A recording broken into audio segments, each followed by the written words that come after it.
신약 성경에 보면 예수님께서 하시는 많은 사역들이 등장을 합니다. 우리는 성경에 예수님이 하시는 그 일들을 보면서 예수님이 과연 누구이신가, 그리고 그 일의 의미가 무엇인가를 지속적으로 살피고 있습니다. 여러분, 이 신약 성경에서 예수님이 이러한 일들을 행하시는 이유는 무엇일까요? 예수님이 그냥 오늘은 이렇게, 내일은 이렇게, 이때는 이렇게 적절하게 예수님이 그냥 주먹구구식으로 사역들을 행하신 것일까요? 그렇지는 않다라는 거죠. 예수님이 하신 모든 사역들은요, 의미가 있습니다. 예수님이 행하신 모든 일들은 구약의 예언의 성취요, 또한 하나님의 뜻을 행하러 왔다라는 예수님의 말씀처럼 모든 사건, 모든 것들에 의미가 있다라는 것을 우리는 기억해야 합니다. 오늘 이어지는 세 가지의 에피소드 이야기가 등장을 합니다. 귀신이 간질이 들려 병 걸린 아이를 고쳐주는 그러한 기사가 등장을 하고, 또 죽음과 부활에 대해서 예수님이 알려주시는 일, 그리고 성전에 세금을 내는 문제가 있습니다. 예수님은 내가 하나님의 아들인데 세금 안 내도 된다, 이렇게만 이야기하신 것이 아니라 성전에 세금을, 왜냐하면 한 인간의 몸으로 그 한 국가의 통치 아래, 영역 아래 사셨기 때문에 성전세를 내는 것을 우리는 볼 수가 있습니다. 이러한 일들을 통하여서 과연 우리는 예수님이 누구신가, 또한 예수님의 그 사역의 의미가 무엇인지를 생각해 보아야 할 것 같아요. 많은 사람들은 성경을 조금 오해하는 부분들이 있어요. 예수님이 행하신 일을 지금도 똑같이 할 수 있다라고 일련의 사람들은 생각을 하죠. 간혹 가다가 뉴스에, 언론에 등장하는 그러한 좀 광신적인 태도를 가진 사람들이 있죠. 죽은 사람을 놓고 기도하는 거예요. 예수님도 죽은 아이를 살렸듯이 이 사람을, 죽었지만 우리가 기도하면 살아난다. 여러분, 죽은 사람을 예수님이 살린 이유는 무엇일까요? 내가 죽은 사람을 살렸으니까 너희가 이 사람이 살아날 것을 절대적으로 믿으면 죽음에서 이 사람 벌떡 일어난다 라는 것을 보여주기 위해서 예수님이 죽은 사람을 살리셨을까요? 그렇지는 않습니다. 예수님이 살린 사람이 신약 성경에 한 3명 정도 돼요. 3명 정도 되는데, 이 죽은 사람을 살림으로 인해서 더 드러내고 싶은 건 뭐냐? 예수님이 누구냐는 거죠. 예수님이 죽음의 권세도 이겨낼 수 있든 죽음의 권세까지도 극복하는 능력이 있다라는 것을 보여줘서 예수님을 믿게 하려는 장치입니다. 그러한 것들이. 우리도 똑같이 죽은 사람 살려내라고 기도해서 너희가 믿음이 있으면 능치 못할 것이 없다, 그래서 죽은 사람 두고 기도하라, 그건 아니거든요. 그래서 예수님이 누구이신지를 드러내기 위한 이 복음서의 예수님에 대한 기사를 우리는 오해하지 않고 잘 바라볼 수 있는 안목이 필요합니다. 안목이. 오늘 첫 번째 기사를 보면 14절은 이렇게 시작을 하죠. 그들이 무리에게 이르매 한 사람이 예수께 와서 꿇어 엎드려 이르되, 이제 그들이 무리에게 이르렀다. 이제 그들은 누굴까요? 마태복음 17장은 변화산 사건에 대한 이야기죠. 예수님과 일부 제자들이 이 변화산에 올라가서 기도하는 그런 부분들을 볼 수가 있습니다. 17장 1절에도 이런 구절이 있죠. 베드로와 야고보와 그 형제 요한을 데리시고 따로 높은 산에 올라가셨더니, 그들 앞에서 예수님이 변형되신 그러한 사건이 있습니다. 오늘 이 마태복음 17장은요 분명한 대비가 이루어져요. 산 위에서의 일과 그들이 산에서 내려온 산 아래서의 일이 명확한 대비를 이루고 있습니다. 산 위는 영광스럽죠. 모세와 엘리야가 등장을 하고 예수님이 아름다운 모습으로, 영광스러운 모습으로 변형되셨죠. 그것을 본 베드로는 여기가 좋사오니 라는 그러한 이야기를 하고 있습니다. 이렇게 이 산 위에서는 너무나도 영광스러운 하나님의 은혜의 역사가 일어나고 있었어요. 그런데 산 아래 내려갔더니 오늘 성경에 보니까 간질에 걸린 아이다라고 이야기를 해요. 15절에 보니까 주여 내 아들을 불쌍히 여기소서 그가 간질로 심히 고생하며 자주 불에도 넘어지며 물에도 넘어지는지라. 이 간질에 들려서 넘어지는 거죠. 뭐 뇌전증이라는 증세 있지 않습니까? 넘어지는 거예요. 얼마나 안타까울까요? 이 간질로 인하여서 그 삶이 통제가 안 되는 거죠. 통제가 안 되는 거죠. 이것을 너무나 안타깝게 여긴 이 아버지가 제자들에게 데리고 왔어요.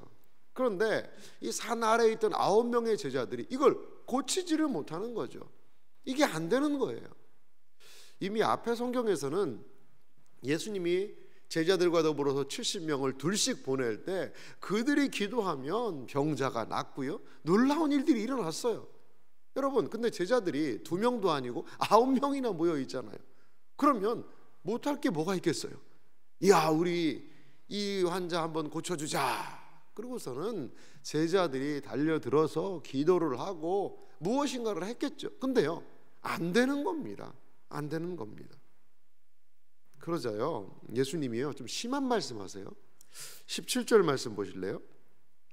예수께서 대답하여 이르시되 믿음이 없고 패역한 세대여, 내가 얼마나 너희와 함께 있으며 얼마나 너희에게 참으리요 그를 이리로 데려오라 하시니라.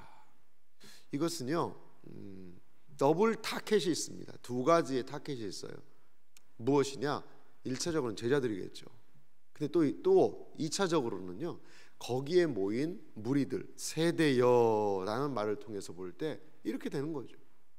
예수님은 지금 이 병 고치는 문제가 믿음이 없는 세대의 불신앙의 모습이라는 겁니다.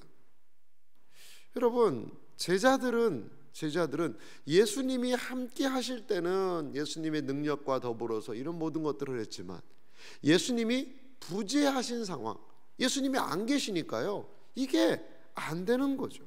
안 되는 거죠. 제자들을 책망하신 이유는 무엇입니까? 바로 믿음이 없다라는 거예요. 예수님이 함께 있을 때는 무엇인가를 할 수 있는 것 같지만 예수님이 떠난 상태에서는 아무것도 할 수 없는 무능한 모습. 여러분, 이것은요 단순히 기술의 문제가 아닙니다. 이렇게 기술을 하고 또한 기술이나 어떠한 자신감, 고칠 수 있다, 고쳐진다, 이렇게 자신감이 충만하면 그것을 할 수 있다, 그건 문제가 아니라는 거예요. 그 문제가 아니라는 거예요. 이들에게 어떠한 스킬이나 그 환자를 이렇게 돌려가지고 이렇게 해서 기도를 해야 된다, 그러한 문제가 아니라는 겁니다. 예수님이 그들을 볼 때 이들에게 가장 부족한 것이 있는데 그것은 바로 믿음의 문제였다라는 거죠. 18절 말씀 보니까요, 이에 예수께서 꾸짖으시니 귀신이 나가고 아이가 그때로부터 나으니라. 이 아이의 병의 근원의 문제는 뭐였어요? 귀신이었다는 거죠. 간질이 들렸던 그 병의 원인은 귀신이었다는 겁니다. 그런데요, 성경이 모든 병을요 귀신 들려서 이 병이 걸렸다라고 예수님 그렇게 하지 않으세요. 예수님이 모든 병을요 축사해가지고 다 낫게 하지 않으십니다. 어떤 사람에게는 이 눈이 안 보일 때 흙을 진흙에 흙을 이겨서 눈에 바르시기도 하고요, 귀에다 손을 넣어서 열려라 라고 하시기도 하고요, 여러 가지 방법이 있었지요. 그리고 단순히 기도하면서 고쳐주시기도 했고요. 그런데 이 아이의 경우에는 귀신을 내어 쫓음으로 이 병을 고쳐주신 그런 부분을 우리는 볼 수가 있습니다. 일부 좀 그릇되게 신앙생활하는 사람들 중에 이 모든 병을 이렇게 예수님처럼 이 귀신 때문이다라고 생각하는 그 일련의 사람들이 있습니다. 일련의 사람들이. 그래서 그 사람들은요, 이 귀신론을 주장을 합니다. 근데 심지어는요, 감기가 걸려도 이게 귀신 때문에 그렇다는 거예요. 귀신. 그래서 감기가 걸려도요, 목사님한테 이게 기도를 받습니다. 무슨 기도요? 감기 귀신 떨어지는 기도를 해요. 그러니까 모든 병이요, 다 귀신의 문제예요. 다 귀신의 문제.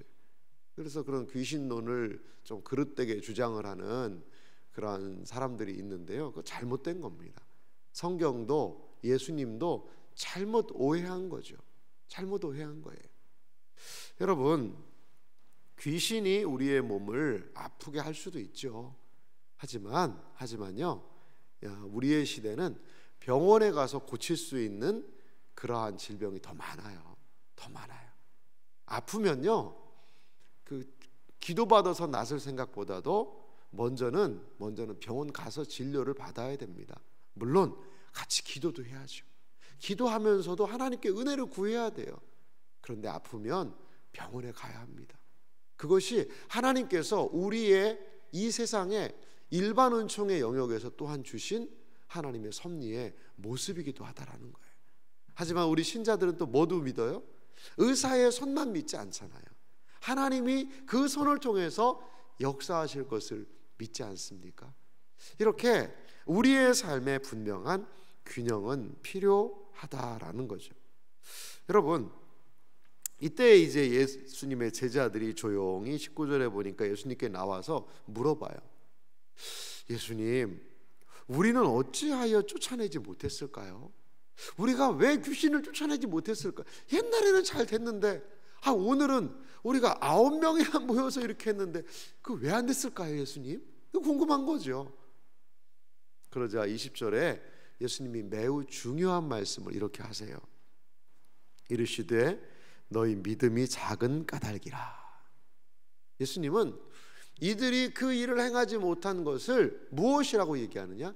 믿음이 뭐라는 거죠? 작다. 이 믿음이 작다라는 표현이 이 복음서에 여기만 등장을 합니다. 이들에게 믿음이 없는 건 아니었어요. 근데 너무 작다라는 거예요. 그런데 더 재밌는 얘기 예수님이 이어서 하세요. 보십시오. 만일 너희에게 믿음이 겨자씨 한 알만큼만 있어도 이 산을 명하여 여기서 저기로 옮겨지라 하면 옮겨질 것이요 너희가 못할 것이 없으리라. 못할 것이 없으리라. 예수님 매우 놀라운 이야기를 하세요. 그런데 이들에게 너희 믿음이 작다라고 하는데 겨자씨보다도 네 믿음이 작다라는 거예요. 여러분, 겨자씨는 얼마네요? 너무 작아서 잘 보이지도 않거든요. 근데 그 겨자씨보다도 믿음이 더 작으니까 여러분, 이 믿음이 이게 있는 겁니까 없는 겁니까? 잘 모르겠어요. 현미경으로 봐야 되는지 모르겠어요. 이렇게 이들에게 너무나도 믿음이 없음을 예수님이 지금 말씀하고 계시다는 거죠. 예수님이 계실 때는 뭔가 예수님의 기운으로 뭔가 할 수 있는 것 같아요. 예수님이 없으면요 아무것도 할 수 없는 이 제자들의 무능력한 모습. 여러분, 예수님의 부재를 채울 수 있는 것이 무엇입니까? 그것이 바로 믿음이라는 거죠. 믿음이라는 거예요. 육체적인 예수님은요 이제 부활해서 승천하셨어요. 더 이상 육체적으로 이 땅에서 함께 하실 수 없습니다. 그렇다면 예수님은 영원히 우리에게 부재하신 존재인가요? 그렇지 않아요. 예수님은 육체적으로는 우리와 함께 하지 않으시지만 예수님은 믿음을 통하여 육체적인 부재를 채우시고 능가한다는 거죠. 우리는 믿음을 통하여 예수 그리스도와의 연합을 이룰 수 있다는 것을 여러분 믿으시기 바랍니다. 이게 바로 믿음의 가장 중요한 실체라는 것이죠. 제자들을 책망하신 이유가 무엇입니까? 믿음이 없다라는 거죠. 예수님이 눈에 보이면 있고 예수님의 능력을 힘입어서 무엇인가 할 수 있는 것 같지만 예수님이 눈에 안 보이면 아무짝에도 일들을 할 수 없는 믿음 없는 이 세대에 대하여 주님은 책망하셨다라는 겁니다. 사랑하는 성도 여러분, 믿음이 무엇입니까?